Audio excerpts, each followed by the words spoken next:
Praise the Lord. Today I am coming to say to you about the prayer.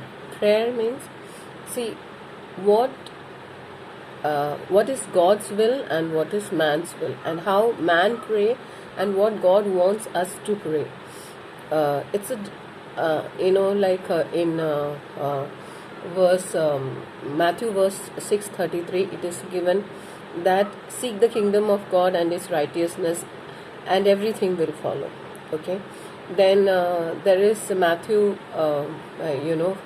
7:7, in which it is written, ask and it will be given, seek and you will find, and knock and the door will be open. Now these things, many pastors, especially Matthew 7:7, many pastors have used in a very for worldly gains and worldly things and all. I personally believe that it is for spiritual things God asks, because before that and after that, if you read in Matthew 7:6 and 7:8 and all, he says that what is good if you know to give to your own children, don't you think God knows the best to give to your children? So you don't know and you don't understand what exactly God wants you to ask and how is your ask. See, there is a lot of different. Today my topic is about what we pray and what God wants us to pray. Okay, God wants us to give everything that we pray, but He wants us to pray in a differently for that. Okay, like for example, I'll tell you, when we ask for job, God wants us to pray for patience, sincerity, honesty, and our work should bring glory to Him. He doesn't want you to ask for job. He wants you to ask for patience, sincerity, honesty, and every work you do should bring glory to God. That type of a prayer He is asking for you when you need a job.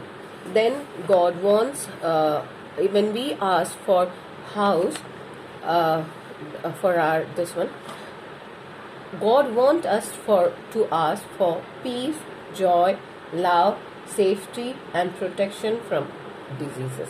This is what God wants us to ask. You know why I am telling God wants us to ask these things, love, peace, and joy, and these things in us? Because if we ask for a house, that we will definitely get. But if in that house there is no love, there is no peace, and there is no joy, and there is no safety of that house, or that house always brings, certain houses if you go, it always brings a lot of diseases in the, every now and then you are sick, or you are this one. So God wants, when we ask it in a right way. This is what I am giving you, is the full meaning of Matthew 6:33. Seek the kingdom of God and everything will be followed. So that verse ka real application I am giving you. When we ask for food, actually what God wants us to ask is for word of God, for understanding, wisdom, gentleness, and goodness. These are the things God wants us to ask, and then you will get the food.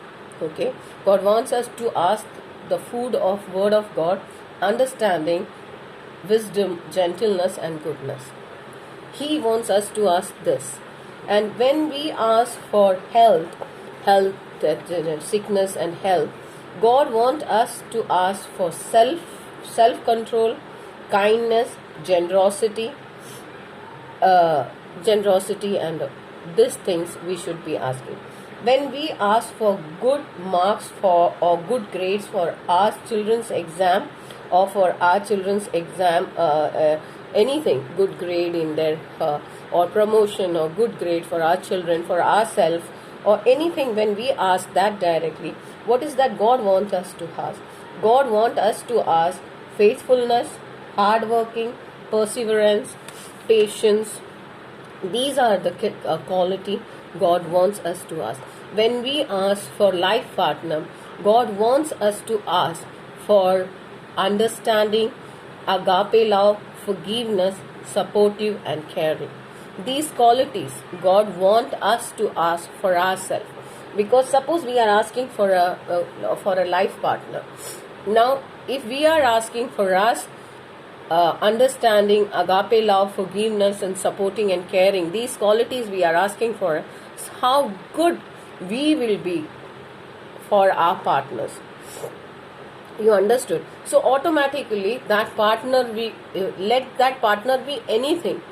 One day or the other, he will change and he will come see your agape love and change, and he will automatically become good. So what God is telling when He says, seek the kingdom of God first and everything will follow. He is telling, don't ask worldly things directly. You ask these things from me and the worldly thing will come directly. Now, for a job, if you are asking for a job, you are in a need of job, but you are not asking for the job, and you are telling God, give me patience, give me sincerity, give me honesty, give me the zeal to work, hard working zeal, or give me that whatever I do the work, let it bring glory to you. Now you are asking this from God. So naturally these things can be shown or can come out, and glory to God can be seen only when you have a job or only when you have a business. Understood? So God will give you that. See, God will give you to show your patience, show your sincerity, show your honesty, and show the glory to Him through your work. So if God, we are telling God, give me whichever work I get, Lord, let me bring glory. So He has to give us work so that we do it according to His will, so that it can give Him glory. So He will give us this one. What I am telling you is, I am telling you the verse Matthew 6:33 is practical way to do it. When He says seek, now if you see all that I have told you, for instead of asking job, ask for patience, sincerity, honesty. And this one, instead of asking for house, ask peace, joy, love. Instead of asking food, ask for wisdom, understanding, gentleness, goodness. Instead of asking for health, ask for kindness, self-control and generosity. And instead of asking for good marks and grade, you ask for faithfulness and hard working. If you'll see that, when I did this with the grace of God and His mercy and His wisdom, I came to know these qualities which I am asking God wants us to ask is nothing but all the fruits of the Holy Spirit. So in Galatians chapter 5 verse 22, the fruits of the Holy Spirit is nothing but, when we ask for the fruits of the Holy Spirit, it's nothing but we are asking for our basic worldly needs. I think you have understood. See, for example, I'll tell you, I have already told you about partner. Now I'll tell you about when we ask for house.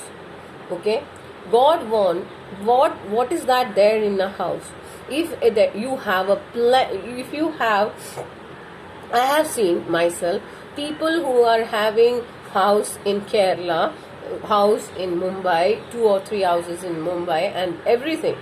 Okay, but there is no peace, there is no joy, or there is no love in the house where they stay. Okay, and they are, because they have so many houses, they are kind of troubled. I have that house there, so I have to keep a tenant over there. The tenant is not there. The tenant is not giving me money. The tenant is, just see, God has blessed you with house, but it has become a curse in your life. You don't have peace in that place. So instead of house, if you would have asked for God for peace and joy and love and safety and protection from from diseases, that place where you stay, or the place which God has given you somewhere else, you will be, it will be a blessing. So what is that? If you ask anything the way God wants us to ask, basically God wants us to ask spiritual bliss, because He knows very well that it is not, we always feel that we always do a mistake during prayer, is that we do like this. Okay, we ask, we keep your hand like that and we keep it. But God wants us to ask like this, so that it can go to the real target. And it can only happen, this can only happen when we ask for the fruits of the Holy Spirit. Now, for example, when we ask for health, okay, good health and all. Now, like I am also fat. My fatness basic reason is no self-control. I don't have self-control over the food, and that's the reason this is. So when I am asking God for removing my fat and all, if I ask God, give me that self-control, okay, over my food, over my water, or over anything, so He may give. Then I am asking for kindness and generosity. Now, self-control, kindness and generosity. If I am generous and I am this one, I am kind towards people, okay, so I have to do more work than I have to, because I'll be kind enough if I see people in my office too much always in an office you see one person will be bogged up with lot of work, and some other person will not be bogged up with that much work, and he's there. But when I have kindness and when I have generosity in me, I'll tell that person who's bogged up with lot of work, I'll say, can I help you? Okay, I'll be kind enough to take her work and everything. So I'll be doing more work because of my kindness. I'll be doing. And then generosity. I'll be giving my money or anything which I have to other people because of my generosity, and that will give me lot of blessing for my good health and my this one. So my generosity will bring me, surely will bring me good health. Okay, you remember Job, the last thing the Satan did to Job was destroying his health. He could not do that in the first, because Job was very generous, very kind and very nice. So he could not destroy what he did is, he destroyed his money, wealth and everything, so that he cannot be kind and generosity. You don't have money to be generous or show his kindness or anything. When that stage he came, and then he was able to attack him physically. So basically, I'm not telling that if you are generous and kindness, you will not get disease. You will get disease and it will go also. But if you want a good health, have a system of ask God for kindness and generosity. This will help you, because when we are truly generous, and generosity does not mean you have to feed the rich pastors.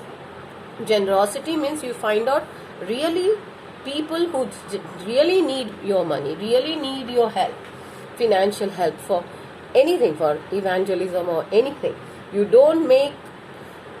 We have lot of Paul Dinagar and we have lot of Ravi Zacharias, so we don't want to make such kind of leaders by our blind generosity. There is a difference between true generosity, that God tells you to give this person, God tells you to obey, give your money to this person, and there is a generosity which we do due to our proudness, or because we want name in our church, if we want fame in our church, we want position in our church. For that we do. That generosity will not yield you good health, nor it will make your money double. That also you have to be very careful, because Jesus always said you should be always what? Like a a rabbit, like a dove, and like a snake. So you should be very careful when you are, because I remember my father told, കൊടുക്കുന്നവന് കുറെ കൊടുക്കുന്നവനെ ഞാൻ തെണ്ടിയായിട്ട് കണ്ടിട്ടില്ല. But I have seen people who gave lot of money to church, who was contributing lot things for the church, this one, that one. I saw that person becoming beggar, because he used to do to get the power, the fame and everything, and he got that. That person has got that. He was in a high, nice position in the church, and he was known by everyone. But he himself, in his bank, he did not had money even to have, to fund himself for his disease of cancer.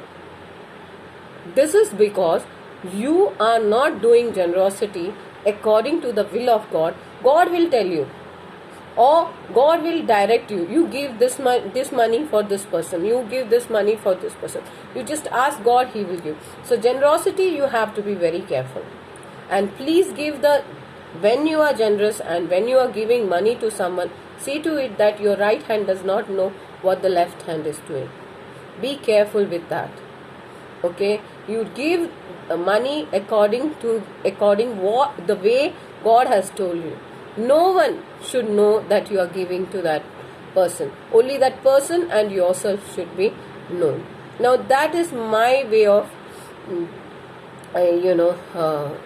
it is my way of, not my way, it is God's way of thinking. So when you do that way of generosity, God will definitely bless. See, God, I used to think, why this one? Because my father used to say, കൊടുക്കുന്നവൻ ആരും തെണ്ടത്തില്ല, means those who are givers will never become beggars. But why I have seen that person, this one? The reason is he has not given to work of the God in a way God wants him to give. That is the reason. So it's very important like that also. So that's the reason it is said that when you want something, you have to. That is the reason why Matthew 6:33 is important. How it can be practically used. This is the way you can use it practically. For example, one more thing, when you ask for food, okay, God wants us to ask for the word of God and understanding and wisdom and gentleness and goodness. See, word of God is a manna for us. So when we don't have food, and when we read God's word and Bible and understand, and we get the wisdom and we get in us, we ask for gentleness and goodness in us. So even though we are poor, and if we are gentle, if we are wise, and if we have goodness, people will themselves come and help us.